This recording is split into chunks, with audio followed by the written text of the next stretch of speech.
My name is Mario Nunez, and I am a program officer at the Office of State Support of the Office of Elementary and Secondary Education of the U.S. Department of Education, and that's really a long thing to say, but there it goes, it was said. And we're here today. This is panel D-1, and our topic is going to be monitoring test administration, including special populations, and it's very specific to interest to all of you because, of course, special populations include English language learners and English language learners with disabilities as well. So we are for a special treat today because we have a fantastic panel here to guide us in the discussion.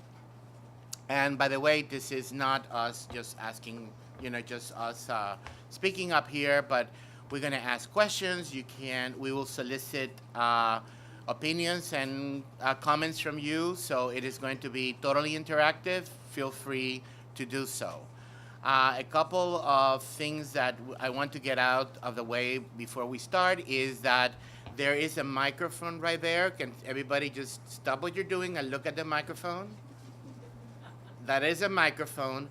So when the time comes that for you to express your opinions or answer questions or ask questions, we are going to ask you to please use the microphone because we're being recorded. And if you don't use the microphone, your question may just go into the ether. And you don't want that, right? Or your answer can go into the ether. So we don't want that either.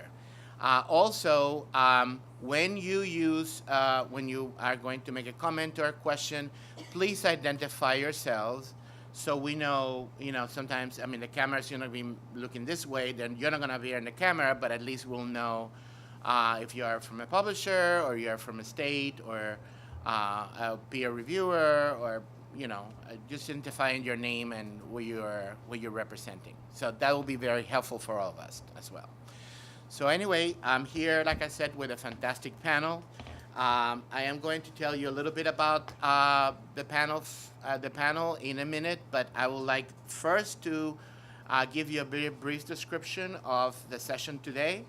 In this session, the peer reviewers, and all of them here have been peer reviewers for assessments before, and many times, so they have quite a wealth of experience up on top of their regular experience. So this particular panel is going to discuss the types of evidence that supports a state's demonstration of effective test administration monitoring, both for the general test administration and for special populations. So we're going to make comments and questions about that.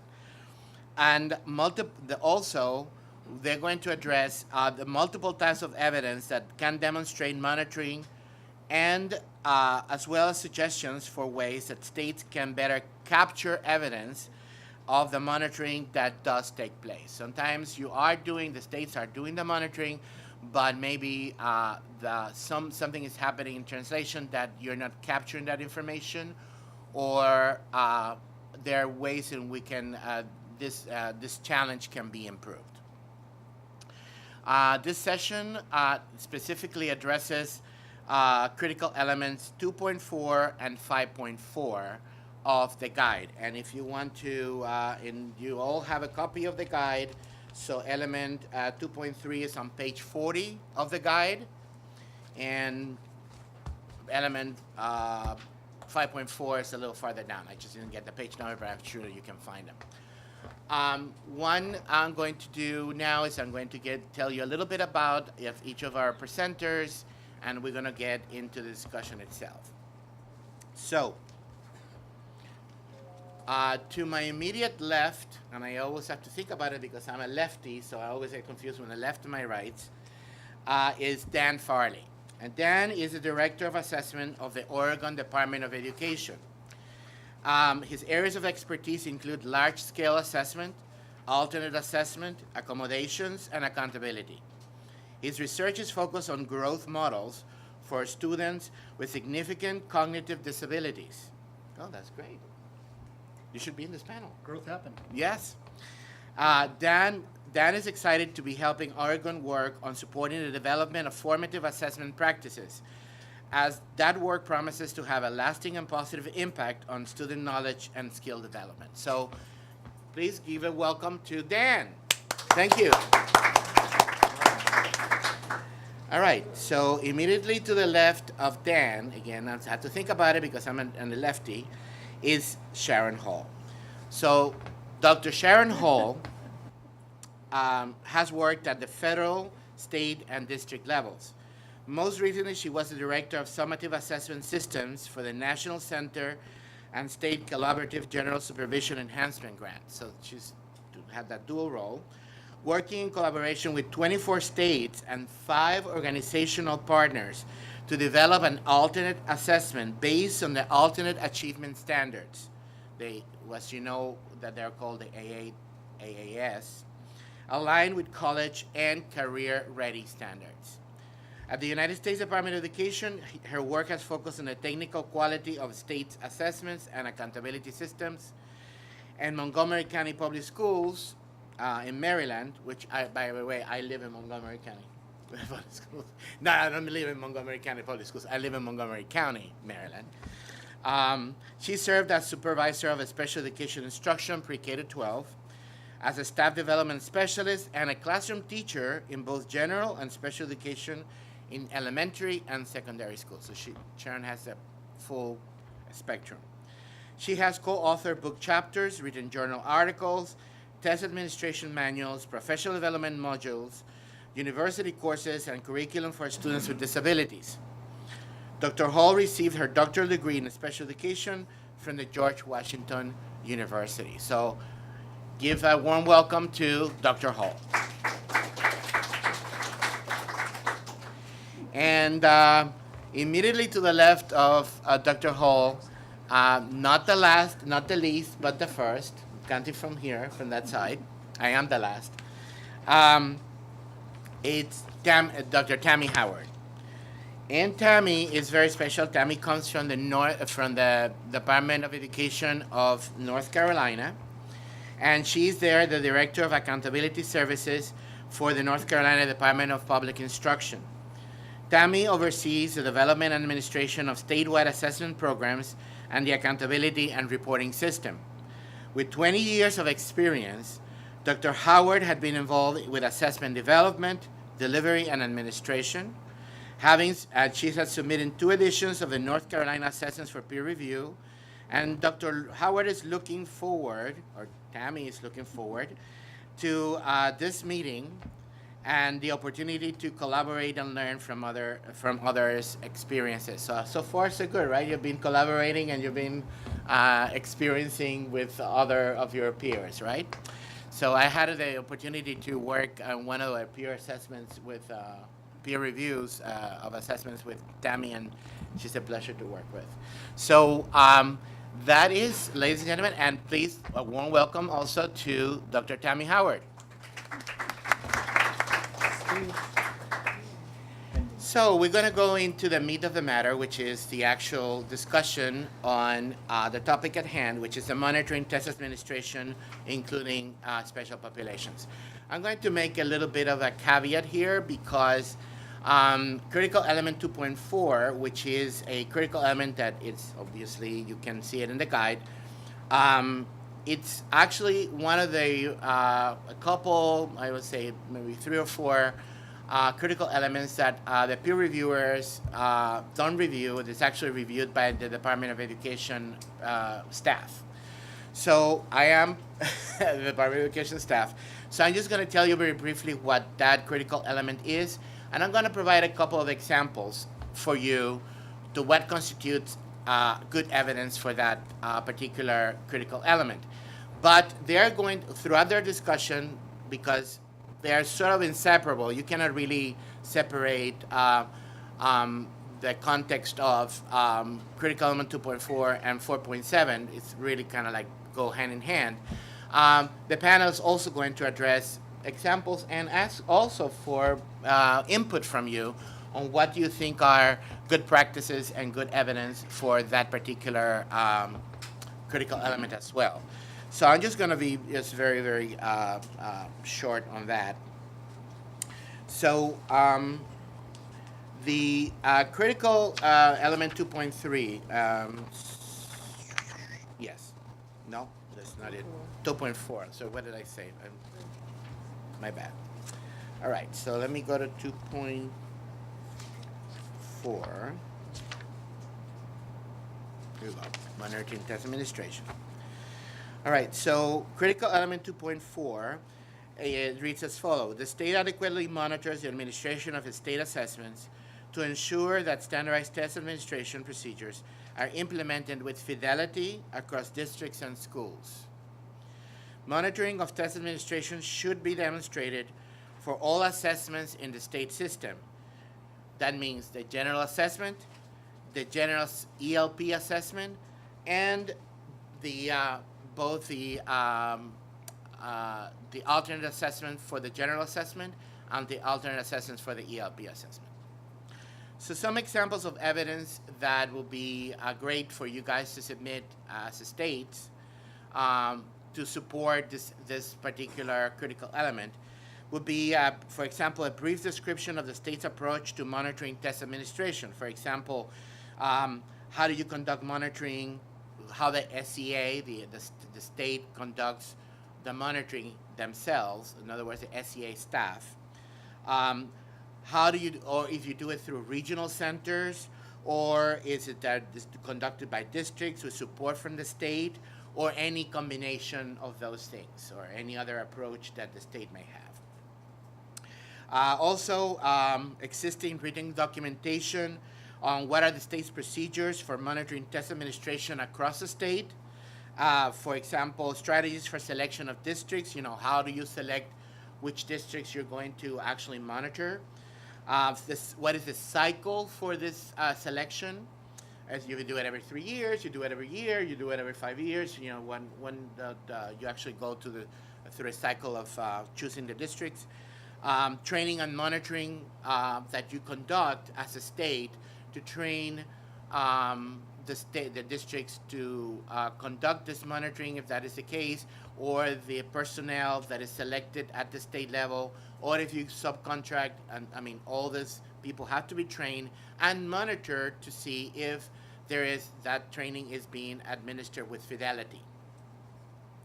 What observation forms you have, what is the schedule for monitoring roles, etc., etc. So this is just a couple of examples. I'm not going to be exhaustive in any way, but what I'm reading is from the guide, so I'm not reading something that you need to take notes. You have the guide in front of you, but the panelists in their experience are going to be able to provide you even with more examples, and we're also going to ask you your input on what kind of examples you can come up and evidence that will support this. So without further ado, what I'm going to do is I'm going to ask some questions to the panel that hopefully will help them. Tammy, do you have the form? Oh, it's here. Thank you. Some like guiding questions to help the panel, gather their thoughts on the topics. So my first question, and again, please, each one of you take a turn, about maybe 10 minutes to address each of the questions. Each 20 minutes each, so it's like 5-10 minutes, not more than that. So the first question would be, what have you seen as in your role of peer reviewers, or other roles that you had, as maybe from the State Department's perspective? What have you seen state submissions do well? When you've seen it done well, and why was it done well? So it's like a very big question to start a discussion. So Dan, why don't you take it away? So, and truth in advertising, coming from a state where peer review notes we received, this was one of the areas of concern. Not speaking from that perspective as an expert in terms of being able to actually have gotten this done, but speaking from more of a conceptual framework of knowing how it could be done correctly. And some things that I've observed as a peer reviewer that other states who have dialed this one in have done, which we will copy soon. So the first thing is that the approach to monitoring across programs, and also went to yesterday's monitoring discussion. So thankfully, they gave me all of the content that I needed to present to you today, which is wonderful. And I'm going to definitely make a point of stealing everything Sharon said yesterday, and then I want to watch her. I'm just kidding. I'm going to steer clear of the points that she made because they're really good, but I'm going to try to maybe travel a little more around the periphery and talk about a state perspective. So the approach to monitoring was across programs. So one of the challenges and benefits of the monitoring process is it forces states to connect at least 3 dots: assessment, special education, and English learner programs. So Title III, special student supports in our case, and then also our assessment team and our accountability team in our case as well. So the states that do this well have clear, good relationships across those offices, across those programs. In some cases, that's easier for them because they're in the same building. They actually like each other. They're small, like Oregon, so it's feasible. They're sometimes even on the same floor, so it's easy to just go talk to them. So there are a lot of things that we understand as peer reviewers that differentiate states in all of those ways. I heard a question on the prior discussion about monitoring from a larger state to the south of us, so between Oregon and Mexico. I won't identify the state for you. That's a big region. They're having a hard time having even that discussion. So I had to literally talk to 2 people to have that discussion. Things in California, I will call out the state, are different. So secondly, the test selection policies and procedures are defensible, clear, and consistent. So once they are, once you have a coordinated monitoring process, you need to all be kind of speaking the same language, even though you're using different lenses and looking at different sources of information depending on the student population or test administration that you're looking at.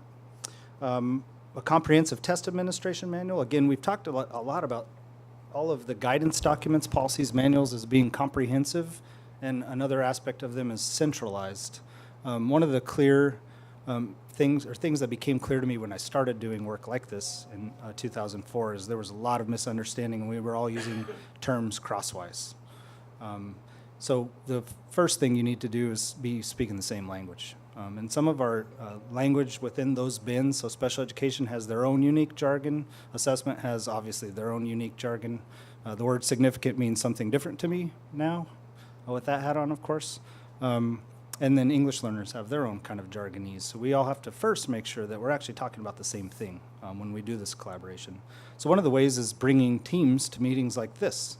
So this meeting is actually part of the strategy that I'm going to be employing in Oregon. We brought the folks who I'm going to need to coordinate with to get this monitoring thing done, and they're here in the audience. So we're all learning the same thing at the same place. And that's nice that the Department of Ed allowed this to happen and allowed states to pursue that option. The correspondence to LEAs, whatever role the LEAs, so in our states, district test coordinators and school test coordinators who do most of the compliance monitoring at this point.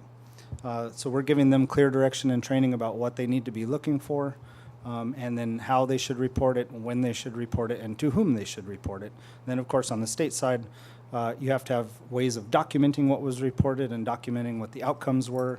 And most importantly, which is stealing my own fire, what did you do with that information? And that's one of the things that states kind of miss the boat on across multiple critical elements. So there's a lot of information that gets submitted in the critical elements, but what did you do with it? So we did an independent alignment study. Bam, there it is. Okay, what did you do with it? So we have a comprehensive test irregularity violation reporting process. We record everything. We record all the outcomes. Okay, well, what did you do with that information? What schools were identified most often? What districts were identified most often? What districts do you not hear from ever? You might be just as concerned about them. The ones who report are usually the honest ones. So those kinds of things are things that we're thinking as we go through the evidence that's submitted. One other thing that I wanted to say, just as a reviewer and as a state person, I don't come into any peer review expecting a specific thing. Even if the evidence suggests certain options for states, states have surprised me with information that is relevant that isn't addressed in the guidance. And it also is oftentimes connected to contingencies, such as, well, we don't have enough kids to do a diff analysis. So we did this instead. That doesn't apply to accommodations. That's just kind of an aside strategy. So the one thing that I have seen pretty clearly across the states that have done monitoring well, it's not an explicit expectation, I don't think, but I think it might as well be, is on-site monitoring. And this is something that I think states will find challenging. But the states that are doing this particular critical element well all have some way of actually getting state education agency staff into schools, into districts, as part of their monitoring process. There's the famous theme of trust but verify, and that can be true. In Oregon, we haven't necessarily connected all of those dots yet. We actually do have state education agency staff from special education in schools annually on a specific cycle, and English learner less frequently, but this coming year happened to be. So we're going to embed a couple more questions working with them that help us help us do our monitoring, and we'll also be contributing staff to that effort, which helps them. So it can be a kind of a give and take. So the monitoring results, so you have to have something to monitor, so you have to have clear policies and expectations to be able to monitor something. You have to have folks who are trained to do the monitoring go in and use observation protocols that are also connected to those clear administration policies. You have to have a summary report of some kind that explains what happened as a result of those monitoring policies, and then you have to say what the state did to address what was brought to light. So those are kind of the chain of events, and hopefully I did still too much of what you were going to say. Finally, and this one's a little tough for Oregon because we currently don't have a TAC. The shift to consortia has really kind of changed at least a perceived need to have a state-level technical advisory committee. We have one with Smarter Balance. We have one with ELPA 21. We don't have an internal state TAC at present. I've only been there for 8 months, and it's something that I'll probably be working on. So we do have advisory information coming from TACs. It's just not a dedicated TAC for Oregon. But if you do have a TAC, having the TAC review your monitoring process, protocols, results, and responses is certainly something that you should do and can be a really compelling part of your evidence that you submit. All right, thank you. And Sharon, what do we, the same question to you. What have you seen state submissions do well, and what you've seen it done, and why was it done well? Okay, thanks, Mario.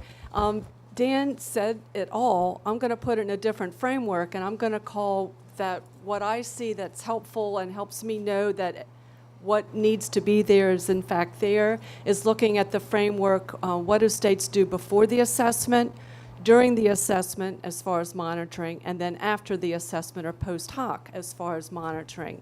So before the assessment, I'll reiterate what Dan said. I'd want to see evidence, and you'll see this evidence in, I think, section 2.3 as well as 5.1, 2, and 3. These are the documentary evidences of state policies that you would need to see. The states develop these policies, not just the test administration manual, but also the participation guidelines. So for the special populations, both special education and English learners, participation guidelines, how were decisions made about which assessment students are to take? What accommodations are permitted? How are those accommodations selected, implemented, and monitored that they're, in fact, what the student was supposed to get, actually got, and were administered with fidelity? So that's kind of training obviously has to happen prior to the assessment. So what are the training modules? What are the training protocols? How do you know that everyone who was supposed to be trained actually was trained? Was there an assessment after the training that the test administrator had to take to validate that, yep, they get how to administer the test? Often you'll see that on online assessments. You know, you can take the training online, then there's a test online, and then you have that documentary evidence post hoc. Okay, so then during the assessment is when you're going to have probably both a paper review, and I think we see this typically with special education students. Staff goes in and they look at the documents. They look at IEPs to see what accommodations the student was supposed to have, and that on the IEP there is evidence that a team made a decision about what assessment the student was supposed to take. I'd say on my monitoring protocol, I would include all elements on 5.4. Just use that as a guide. At least have those items on your monitoring protocol. You need to be sure and show evidence that your monitors were trained, and they have a way to record their observations and what was the outcome, evidence of that. And then post hoc, all those analyses of the data, that might come later with another question, but were tests started on time? Did you see an assessment, if it's online, that was administered at 6 p.m. Eastern time? There's something going on. If the machine was open, the test was open for 2 hours, did it really take the student that long based on the evidence of what the student accomplished? Or could the test have been compromised because the test was open for so long and viewed by other people? So those types of things. Let me add one more thing, and then I'll pass it to Tammy. In the before the test, I'd want to see documentation that there are specific instructions about how to administer accommodations. I think specifically the 2 accommodations that are fraught with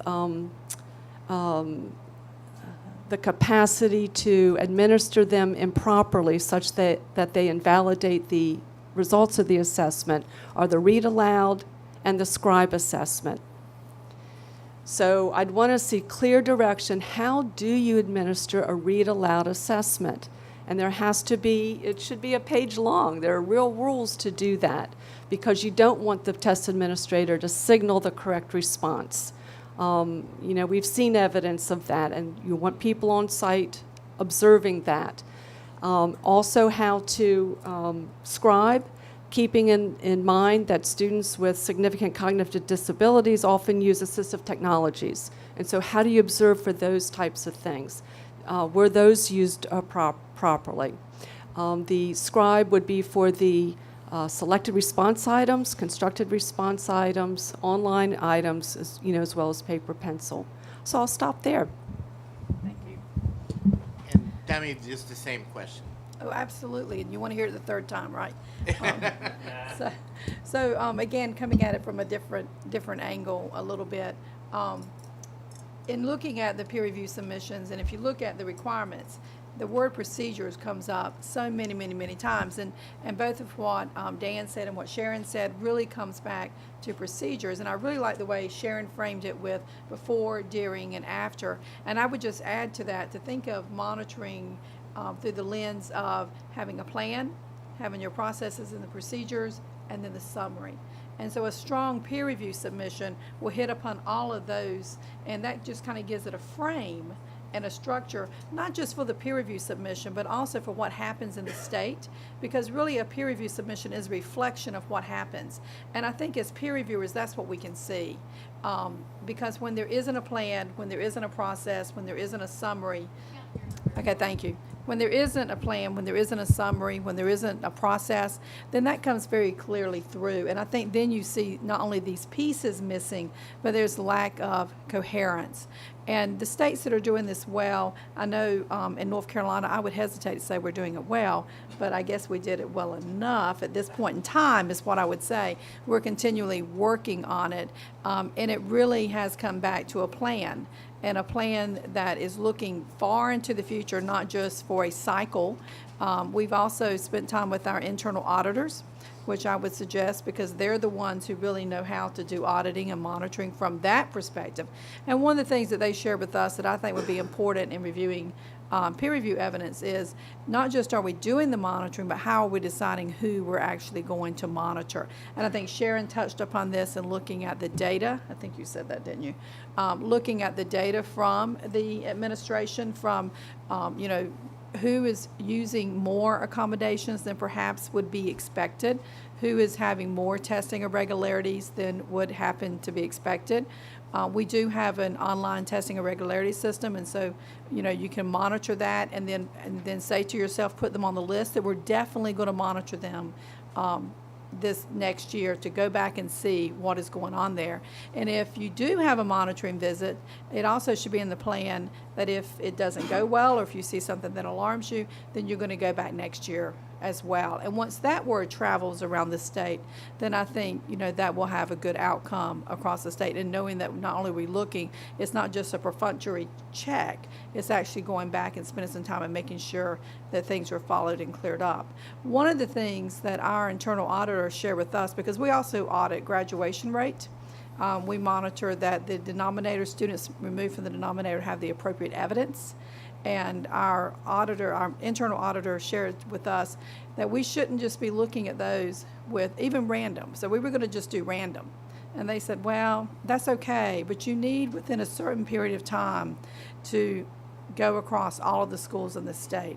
And we're a large state, so we mapped it out, and it's going to take years. But I think that in a plan as well, in the peer review submission, to say, okay, maybe we only did 45 schools this year, but within a certain period of time, and it may be years, but the intent is good there, we're going to end up being able to go to every school and do this. And then the schools knowing that we're going to do that as well, because random, they might think, well, you'll just never come. You'll just never come. The processes I'm not going to speak too much about because I think they did an excellent job on that.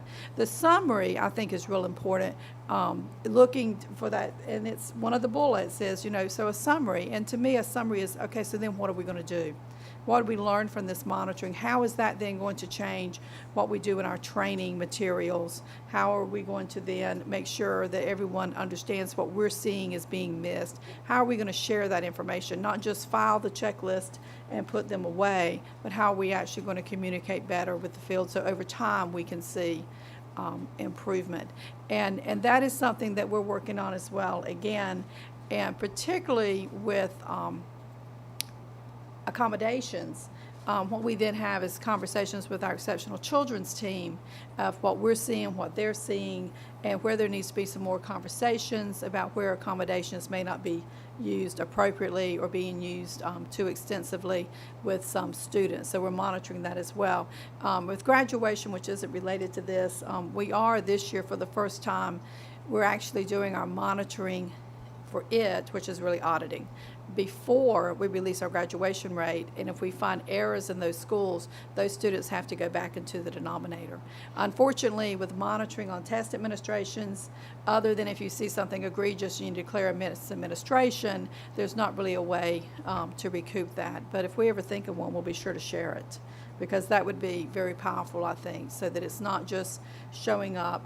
But in conclusion, I would just say that on the peer review submissions, that cohesiveness, and I think everything, if you put it all together, what we would in summary would say that it has to be well thought out, it has to be intentional. It's not just, oh yeah, one time we did go out and visit these schools for this purpose, so here, see, we went and did it. It looks like what it looks like, that it was just an ad hoc event. And I think true monitoring as required by the requirements is not ad hoc. It's very well thought out, it's very systemic, it goes across years with the intention of long-term having some outcomes that will improve the delivery of the test administrations and also the delivery of the accommodations. Thank you so much, Tammy. And I'm gonna turn the order a little bit with this next question. I'm gonna go first to Dan, and then to Tammy again, and then to you, Sharon. And the question is really the opposite. Now, you told us what is the ideal, the pie in the sky, what it should be happening, what everybody should be, dotting all the I's and crossing all the T's. But on the other side of the question is, what kind of challenges do you think that are out there for states to make sure that they're following proper monitoring test administration procedures, including ELs and including special education students?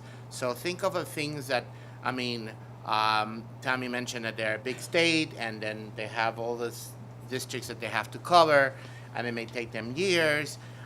Maybe other states, their smaller states, may not have the resources to do all that, and how can a state could cope with those kinds of situations. So think of all the challenges, the examples of challenges that states may face, and solutions to overcoming those challenges. So I'm going to start with you, Don. So states that submissions that did this work well, I think the obvious way that they didn't do things well is they didn't do those things that we just talked about, right? And there are 5,000 ways to not do what we just talked about incorrectly. But basically, there'll be pieces missing, or one of the pieces wasn't sufficient for a variety of different reasons. I'm going to try not to talk as much because I did steal a lot of the fires. I'll talk about a couple things. One of the things, I think the elephant in the room on this discussion is the question of kind of sufficiency. You know, how many years is your review process going to take for monitoring? I think that's a hard one for states to figure out. I think the N size question, you know, is related to how many schools you're going to review each year, how many years will it take you to review every school in your system, or do you want to try to make an argument that's maybe more strategic? We're going to review a subsample of the schools that we had the most testing and proprietary reports from last year. We're also going to review a sample of tests or test administrations from schools we never hear from because they're suspicious to me. And then what would the rationale for that be? Of course, the danger with that one is there are some schools you may not hit potentially, and I don't think the Department of Ed would necessarily agree to that. So you have to literally do a little math. It's going to be harder in states with more schools to hit all those schools, period. So smaller states are going to have an advantage there. I'd be interested in talking with other states about what kind of strategies or rationale might be sufficient, because the point is to make sure the administrations are being given in a defensible manner consistent with the protocols that we have in place. And you don't necessarily have to see every single one to make that happen. You do have to see some. Which some? And what are some good arguments for those some? I propose two right there. The ways that states haven't done this well, there are some states that don't provide a summary of monitoring. They maybe didn't have a monitoring process in place, or they had a monitoring process in place that addressed 2.4, but didn't have one for students with IEPs or students who are English learners, so it was an incomplete summary. The thing that I've noticed the most is the so what question is rarely answered. In other words, what are we going to do with these results once we find them? So we did these data analyses. We found that students in District X with English, who are English learners, are using read aloud accommodation and mathematics pretty much at a rate of 100%. Maybe that's okay. Probably that's not okay. We should probably go look at that and see what's happening. So that's one of the questions. Another one related to that is, and this just is kind of peripheral, but it's another way that you can look at anomalies in your system. If you are a state that looks at growth from year to year, it's pretty easy to find and identify areas where some anomalies in terms of spikes or significant drops in achievement are noticed across years. So this is something that I just happened to notice when I was doing my dissertation studying alternate assessment results. We had kids who had grown from grade 3 to grade 4, 7 standard deviations more than normal, or dropped, 7 standard deviations or more than normal. That's a little concerning and probably not possible. And in our data set, I could flag not only the kid and the school, but also the teacher. So I issued a report. At that time, I was the vendor, so I issued the report for the Oregon Department of Education identifying the teachers that they should probably follow up with and see what's happening. Because when you go from grade 3 to 4 and then drop back down to about where you should have been at grade 5, then that 4th grade teacher kind of sticks out a little bit. So it's another way of trying to find anomalies in your system is looking at growth if you have those measures. I think I'll stop. Okay, great. So, Tommy, can you address it from the same thing, the same concept?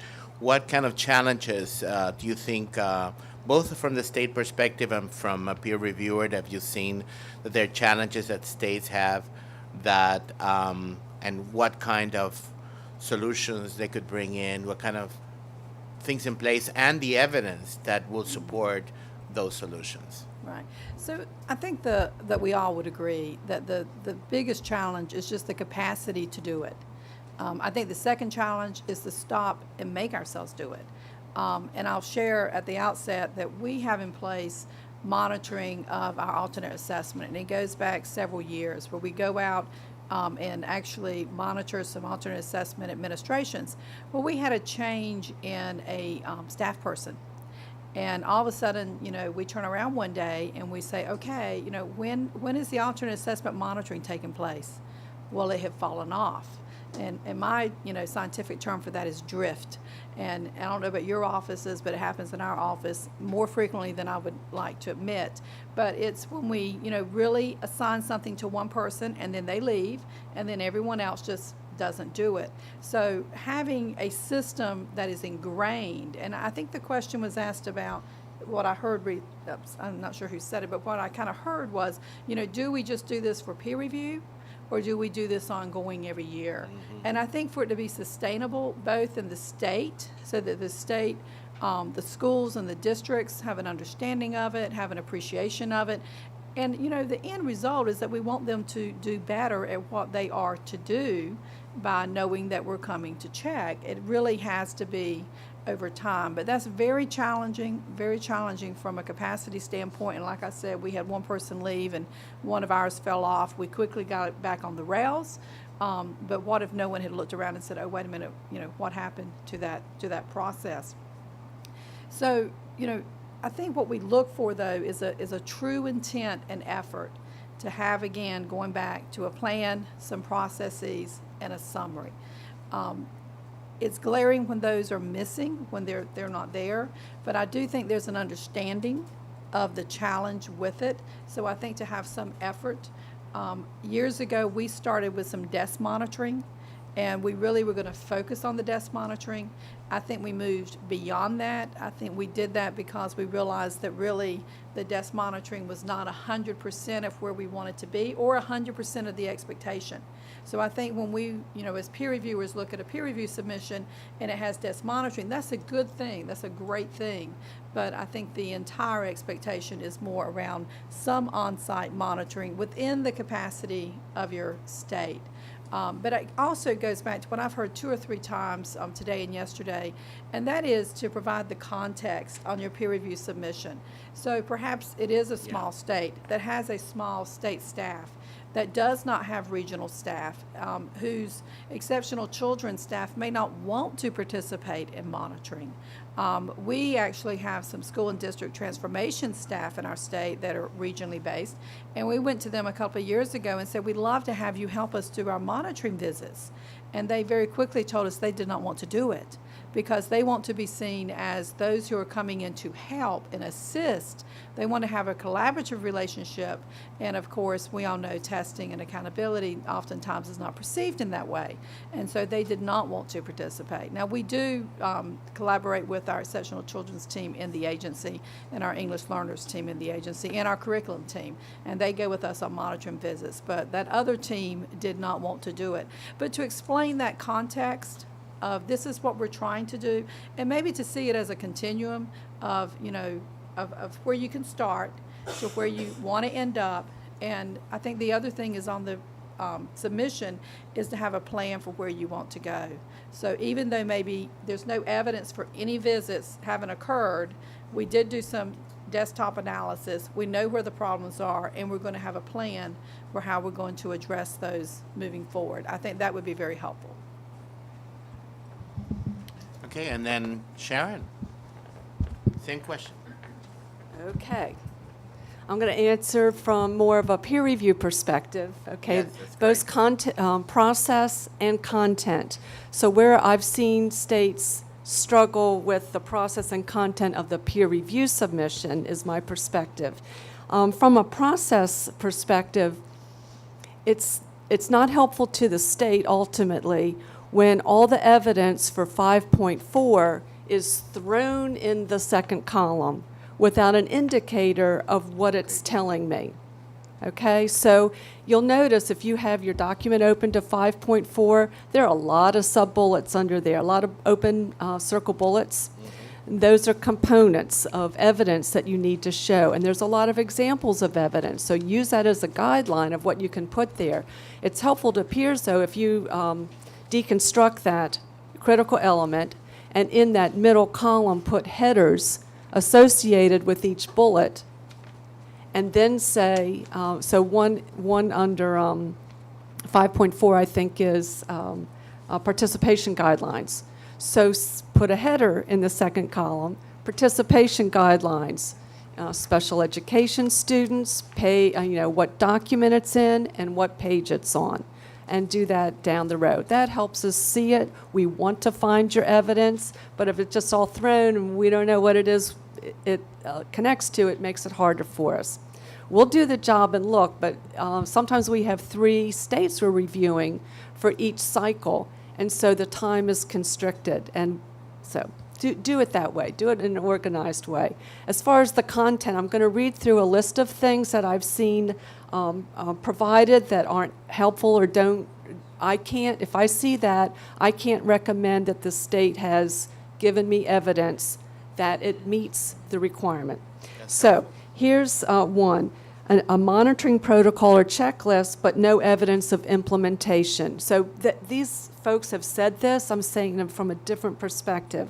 A state submits only state regulations related to assessment and policy manuals for test administration, but no evidence of monitoring of implementation of the policies and regulations. That's what we're looking at. We've already looked to see if you have those documents in other sections. What we're looking to see is the implementation of the points of those documents and regulations.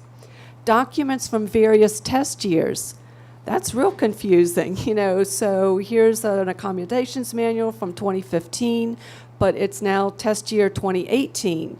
So is it really you'd use that same one? There's been that's unlikely that there haven't been some updates. So be sure you've got current test year test documents submitted.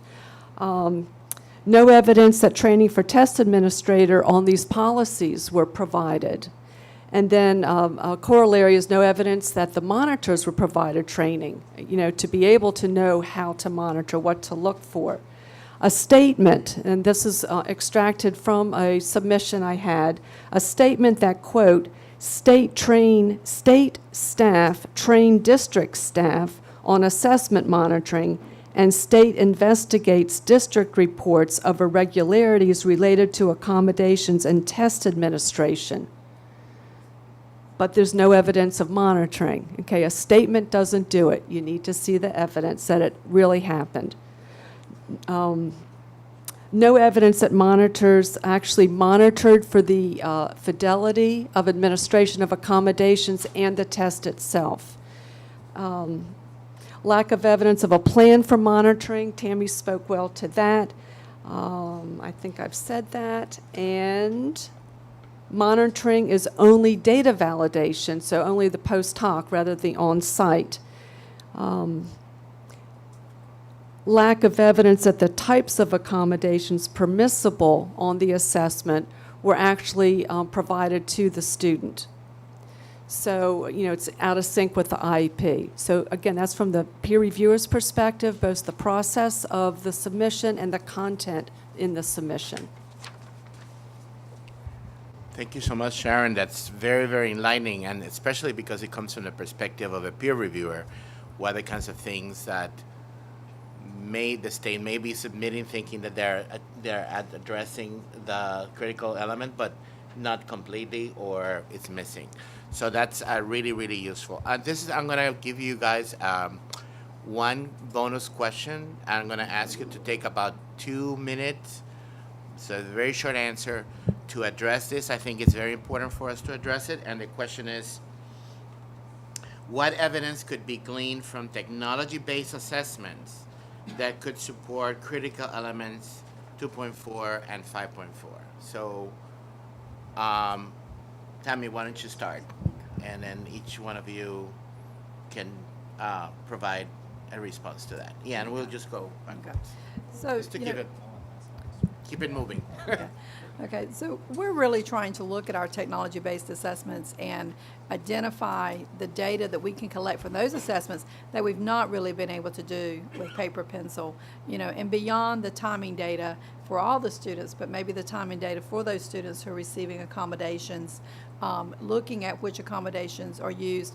We've always collected on our answer sheets the accommodation that was actually used, but that is fraught with human error. Because that requires bubbling. But now with technology, we can look and we can see, you know, which students use which ones of the accommodation, how long they did the test, did they use that accommodation throughout the test? So, like for example, they can click to get the test read aloud. Or not. So do they start out doing it and then don't do it toward the end? I think they're huge, and no telling where we can go in this area. So the technology, if they're online assessments, permit evidence that data systems monitor accommodations and accessibility features that were pre-selected versus those actually used. Okay. And are they consistent with the IEP and the ELP plan? Findings from data reviews from technology, anomalies in scores for students receiving accommodations. And I'd really look at the read aloud and the scribe. That's where I've, in my experience, have seen those anomalies in scores. And in fact, that's why many years ago we wrote a document to address that. Dan will talk about that. Findings from data reviews, anomalies in dates of test administration. So if, you know, was school open that day? And was the time of test administration consistent with the school day, length of time of test administration, and scores for specific students in schools that may be inconsistent? Thank you, Sharon. And then Dan. One of the obvious ones is the frequency of accommodations that you can get, as long as your vendor's providing that to you. In Oregon, we have access to information for the accommodations that all of our students take on all of our assessments through our vendor. That being said, we didn't talk about the limitations of the information that we're getting. One thing that we have to pay extra for, which we're not currently capable of doing, we have access to information about the accommodations that were set for the students, so pre-staging. We don't have information about actual use. So as the student is going through their test administration experience, when and for which items were they actually using that particular support. Some of them, of course, are defined by item as well, so they're available at the item level. But that's the kind of information we're not getting yet, at least in Oregon. And then what was the other part of the question? There was one other part. No, just about the technology and whether you feel that, I mean, both of 2.4 and 5.4, and what do you think maybe, what are the opportunities that exist to improve on the monitoring test administration that is the technology that's out there? Okay. For So the U.S. Department of Education could give us more money to pay for additional reports from our vendors. That would really be helpful. But I might use it in some other way. Thank you. You are being videotaped. I know. there. Edit that part out. Ethical way about test administration and such, right? Thank you so much, Dan. Well, I really thank the panel for their thoughts, and I'm going to turn it to you guys to ask some questions and maybe provide some comments on this topic. But as I mentioned at the beginning of the session, Critical Element 2.4 is actually reviewed by ed staff. So we also are peer reviewers, and we also participate in the peer review process with the peer reviewers as, facilitators of the sessions. We don't really give any opinions on the ones that you look at, but we really facilitate the sessions. So we see all the evidence that you submit as states. And I have two tips, let's call them, for the states. My first tip as both a peer reviewer for 2.4 and as a facilitator for peer review groups is please submit your evidence in an organized manner. Make sure that because all the evidence is being submitted electronically, that you submit your packages of evidence, your PDFs or your Word documents or your guides or whatever it is in a digital form that you're submitting, videos, PowerPoints of training, whatever it is that you are. Make sure that you're submitting in a logical, thoughtful way that is organized by critical element. I mean, I don't have to say that I'm sure that the panelists have seen situations in which we don't really know. You submitted a guide and it's just there. So we don't know to which critical elements this guide is supposed to address. So if the more information you can give us and the better or the organization of those materials are, the better they can do their work. And I find those things that you so hard have worked to make sure to collect the evidence and to make sure that you have the systems in place to address the needs of the assessments and the students who take them. My second recommendation or tip, let's call it, is that you include page numbers of documents. Again, your state is submitting a 300-page guide and it's been submitted for multiple reasons, but you failed to provide us with the page numbers that apply to the critical element. That is something that I'm sure we all appreciate, right? So if there's a page number in a guide or in a report or any kind of document that you're submitting, please let us know on what page, and if it's like bullets or numbers or whatever is organized in your index, let us know in the index that you submit what page number that material is addressing which critical element. Just two little tips that they may seem very mundane and very asinine, but they really are very helpful for us as peer reviewers. So that's just One more point. Oh, and one more point.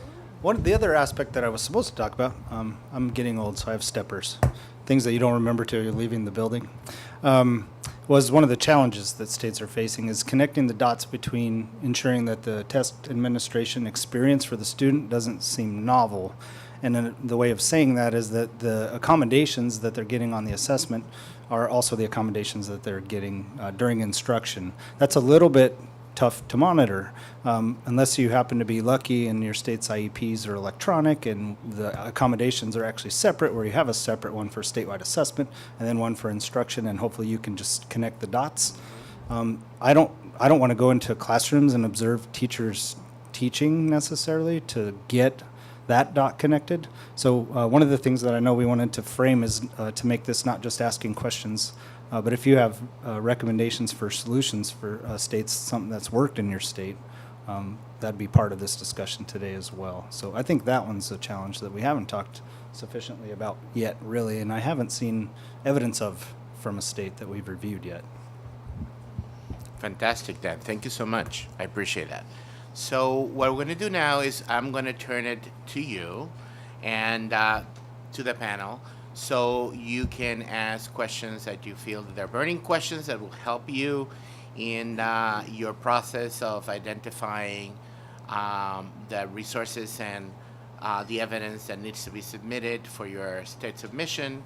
And if you have comments or recommendations, that we're all ears, and again, you're going to be on record on saying that, so that will be very helpful for us as well. So again, I said at the beginning of the session, there is a microphone right there in the center aisle. Please, if you have a question or a comment, pick up the mic and speak loudly and clearly, and identify yourself by your name and what is the entity or organization that you are representing. So take it away.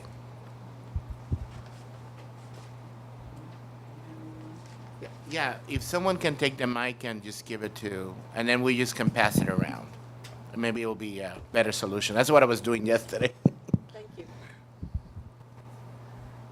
So this was one of the most confusing elements. I'm sorry, in- sir, your name and your my organization? My name is Dan Wiener. I am from the Massachusetts Department of Education. Thank you so much, sir.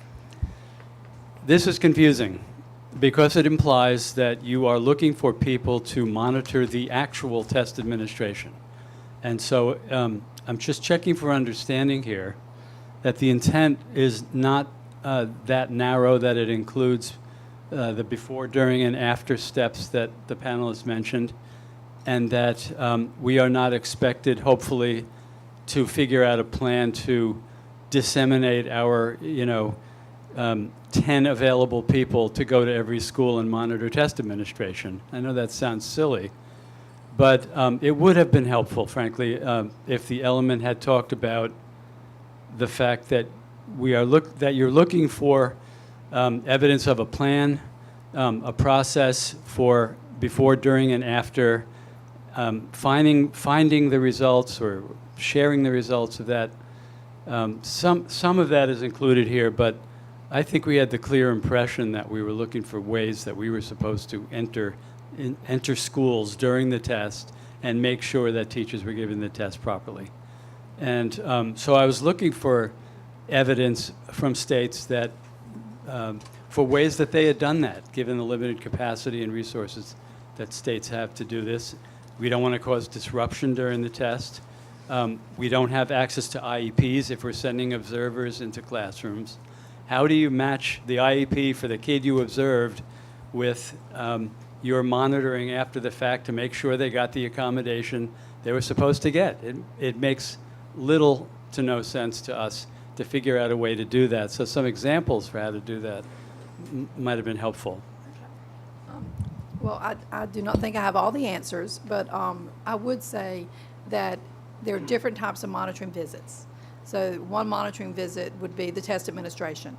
And you go and observe the administration. That does not necessarily mean on that monitoring visit that you're going and looking at the IEP and looking at the accommodation for the kids. Now, the kids that you're observing using an accommodation to see if it's being administered to them in that environment appropriately, that can be checked off. There can be separate monitoring visits for accommodations where you're going in solely to look at the accommodations. And so we inform the school prior to going that we expect to see the IEP. And so we look at the IEP, see what accommodation the student is supposed to get, and then see if they're actually being delivered that. And we do find situations where that is not the case. Doesn't happen a lot. I mean, it doesn't happen a lot, but it does happen. So the reverse is not true where it never happens. If it never happened, then we could argue, why are we doing this? Because everyone's doing all this perfectly. But that's not necessarily the case. But the capacity I can really appreciate. We're very fortunate because we have regional accountability coordinators across the state. We have 6 offices with 2 people in there. And so we can send them. We do send some of our staff, but we're a larger state agency, so we can do that. But I think the scale is the important question. So are we doing 10%? No, we're not doing it. We have 2,500 schools. And so, I mean, to project out when I said, over the time you would do all those schools, I mean, that's an ideal, that's a plan. The reality of that happening, I will be long gone, before every school in the state of North Carolina has any type of monitoring visit. So I think the intent is what needs to be, and I think that's what you're addressing, is what is the intent? What is the true expectation? How can I take this element and know how to frame it in my state and apply it so that it then meets the requirements? And I agree with you. That is a challenge, and it's one that takes a lot of time. And I'd like the confirmation from the reviewers that if we give you evidence of the plan, the instructions to schools for training monitors, or training test administrators, and checking back on the data later, that's sufficient given the limited capacity to actually monitor test administration. Is it? I would say no, Dan, because I'm looking at 5.4, and the next to the last bullet, which says administered with fidelity to test administration procedures. Maybe there's a way to do that without being on site, I think some of the post hoc could suggest that it wasn't, but there's also on-site observations that it could be done. And I think there are people in the group that had, Steve, you had mentioned that you had some ideas about monitoring. Is that okay to bring in some other ideas? I'd love to help with sharing, but I was speaking as a principal, not that I had specific ideas. Oh, man, I thought you had all the answers, Steve. Actually, I was suggesting that you give us the answers. Oh, well. Okay. No, we So, all in the work with group- the best answers possible, you know, and this is a working. Yeah. So Effort. what in the group, do you have some suggestions? I have follow-up questions. Oh. Okay, the young lady right behind you, And- before, if you, we can, And the she green- was asking for a question before, And the and then we'll go to lady in you. green. Yes.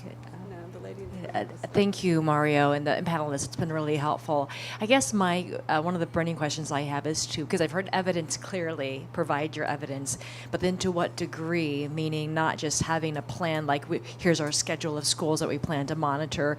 Do I need to have sign-in sheets when we get there? That we arrive there? Do I need a exemplar summary of what we might have shared with the school? Can you speak a little bit deeper about the types and the depth of the evidence? And if we say we monitor 25%, if I just provide one exemplar summary statement of a monitoring site visit, is that enough? I mean, can you speak to the degree of evidence? Sure. No, I'm just kidding. The degree question is definitely the hardest one to answer. A lot of it depends upon the evidence that you've submitted kind of around particular evidence too. I don't think, when we're reviewing evidence, we are looking at process. So exemplars in some cases are perfectly acceptable. If you followed the same process everywhere, we don't need to see every single school in which you followed the same exact process. We just need to see the process.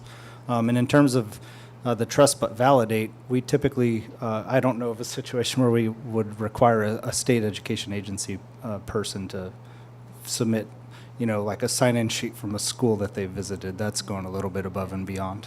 Those sign-in expectations are typically more connected to trainings, where you're trying to show that the people who had to be trained were actually there.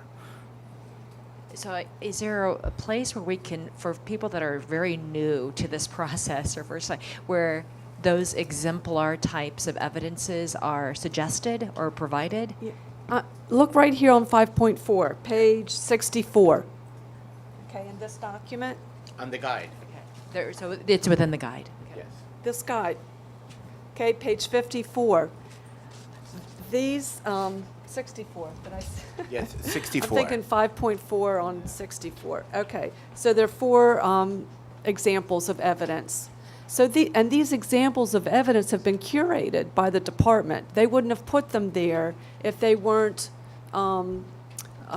typical of what peers would expect to see that would enable us to make a recommendation that you've met the requirement. Okay, so I would really start right there. And all the other examples that these really refer to are in 5.1 and 5.2 and 5.3. So really focus in, zone in on what's here, and you'll have it. I think the departments of special education have done so much monitoring over the years because they're tasked with that, under their other federal laws. So they have to do the desk monitoring and so forth, the paper monitoring.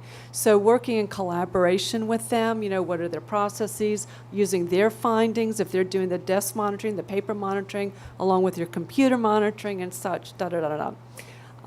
I think, Diane, I want to get looped back to Dan. If you have a paper pencil test, I think you can, there's a lot of information you can get from online computer test administrations that aren't as readily available for a paper pencil individual administration. So that would maybe lend itself to an on-site observation. There's also the post hoc, that could indicate a test was administered without fidelity. Okay, she had a question too. This Yeah. lady here was first. You had a question? I'll send them my Okay, oh, then Mike was, She actually had raised her hand first. oh, So, I yeah, didn't we're looping see back her. to her. I am. apologize. I am okay. Catherine Altmeyer in Florida. Thank you all so much. I had a question about tracking accommodations specified versus accommodations used, and obviously there's data we can pull if we can pay for it from our computerized systems. I wondered if you had any recommendations on how to do that for those accommodations that aren't utilized in the computer system. For instance, are they testing individually in separate rooms or things like that? And Tammy, you had mentioned doing accommodation-specific visits, and that might be one way to do that, though of course we're relying then on, did the test administrator note it correctly? Why weren't they given it? Was it because the student declined it or because they forgot or things like that? But outside of that monitoring visit, what level of expectation is there for us to track it? Obviously, we expect schools to keep track of it themselves, but we are a very large state and do not collect that from schools for us to keep on site at the department. Well, I think a game changer is the technology based. And again, though, I think Dan mentioned if you have an online system for IEPs, we have both. So we have an online system for IEPs, and then for many years, we've collected the accommodation on the answer sheet. And that is supposed to be, it changed. It used to be, at one time years ago, what accommodation was in the child's IEP. So we changed it to what accommodation did the child have for this test administration. And we did training to qualify that. If the child refuses, then they didn't have it, so you don't bubble that. And then you can compare the output of the two. But I think you're exactly right. And I think that comes back to the context that we mentioned earlier, and it's been one of the recurring themes. Because it's one thing to say, go get this data and compare it or track it. It's another thing to have the capability to do that from resources that include financial as well. So. Do you ask the district court test coordinators to collect those and they keep them in files? Okay. They keep it at the school. It's all at the school. Yeah. I'm with you. Yeah. Yeah. I know schools like that. Let's we have 5 more minutes left, so I would like to address the questions. By the way, in every folder you have cards that you can write your name, your institution, your email, and the question that you have if we didn't get to you today, and I'll forward it to either Deborah or Dawn, and we'll make sure that those questions are answered. Okay? So I just want to make sure that if we don't get to you today, there's that alternative. You can give me the card, and I'll make sure that Dawn or Deborah have them. Okay? So. Would you be so kind as to pass? Who was, you passed, oh, you have it already. Oh, good. All right. Just go ahead. Shelley Loving-Ryder, Virginia Department of Education. This is a follow-up to Dan's comment about on-site test administration visits. I think one issue we all have to address is the potential unintended consequences of those visits.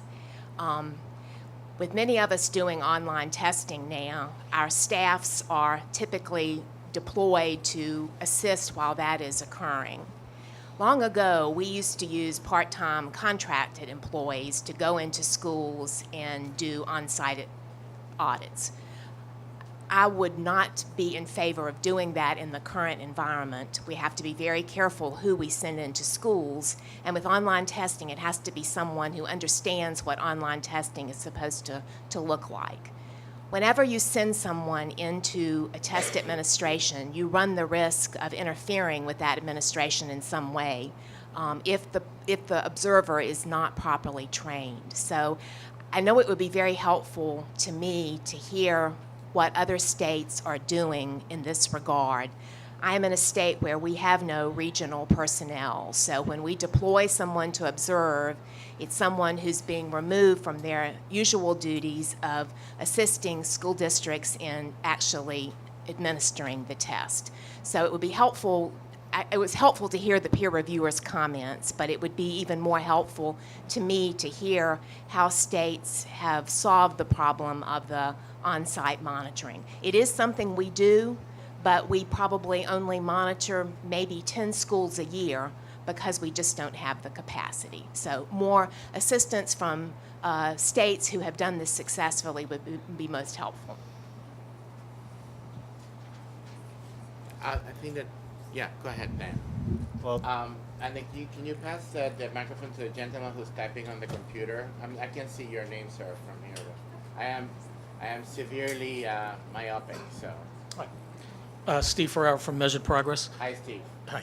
Sorry. Dan told me, Dan's going to address her question, Oh, and then we'll go to your question. All right? Sorry about that. I'm going to address the question, but not in a complete or full manner, of course. I don't know that a lot of states have figured this one out. That's kind of why we're having this discussion. It's hard, especially if you don't have resources. The one thing I wanted to point out in addition, or kind of as a related issue, there are test security concerns about having the process be more localized, right? So you can't just rely on localized staff or localized personnel to be performing these procedures. In fact, they've signed forms in most cases that they won't do that exact thing. They're not allowed to look at the test. So that's not an answer. It's just another complexity. I think we could probably do a better job of working with the Department of Ed to highlight those states or do some more research in the states that are doing this maybe better than the others. I don't know what they all are. And Oregon, obviously, as I confessed at the beginning, is not one of those high flyers. So that's all I have to say on that for now. Yeah, let's go. There's 2 more minutes left, so let's go to your comment, please. all right, so Dan told me before the session that I can't ask questions. So instead, I'm going to provide 2 suggestions here. So, Fantastic. What's that? Fantastic. Great, okay. So regarding the limited resources you have for monitoring, a simple thing to do is work through what are your highest probability threats for security and the appropriateness and implementation fidelity of accommodations, and then design a monitoring process around the highest risks of problems arising. And there are lots of ways you can do that. The second is, I'm always surprised at how many states don't include in their test administration data files who the teacher of record was for an administration. It's really surprising to me how many states this happens in. So if you find through forensics or reports that there's an accommodations issue or a test security issue, you can't get it back to the testing group. You can only get it to the grade within a school, which means now you have to go in and investigate all the testing groups in a grade. You can't go to the one where apparently the problem arose. So you get big pushback when you ask schools to identify test administrators in the data file, but it's a wise idea to bite the bullet, do it anyway. Yeah, and I want to thank Steve. I think those comments are really important, and I think it ties back to Dan's question and my original kind of recommendation that states need to be strategic. And what that strategy looks like, I don't know that we have clear definitions for yet. But one is looking at where you have the most risk and going to those places. Another is looking at areas where you may not know you have risk because there isn't as much communication going on. And I'm sure there are other strategies. How embarrassing for him. Sorry. I'm kidding. Hammer works really good. That's Oh right. my God, yes. I wish I had a hammer or a microphone. You do. One more question and then we'll be done. I'm sorry, I'm thinking, I know it's 11:31 or something like that. Just one more minute and then we'll just, go ahead. Thanks. My name is Mark Weinstein. I'm with Cavion Test Security. And just to be responsive to Shelley's question, I wanted to point out that we are working with a number of states. We have a proprietary online monitoring platform, and we train monitors to go into schools who are attuned to the issues you raised and many others, and provide the service for states that don't have the human resources to send folks out. So that is something, there is a solution available that doesn't necessarily require your staff to go out to schools. Thank you so much.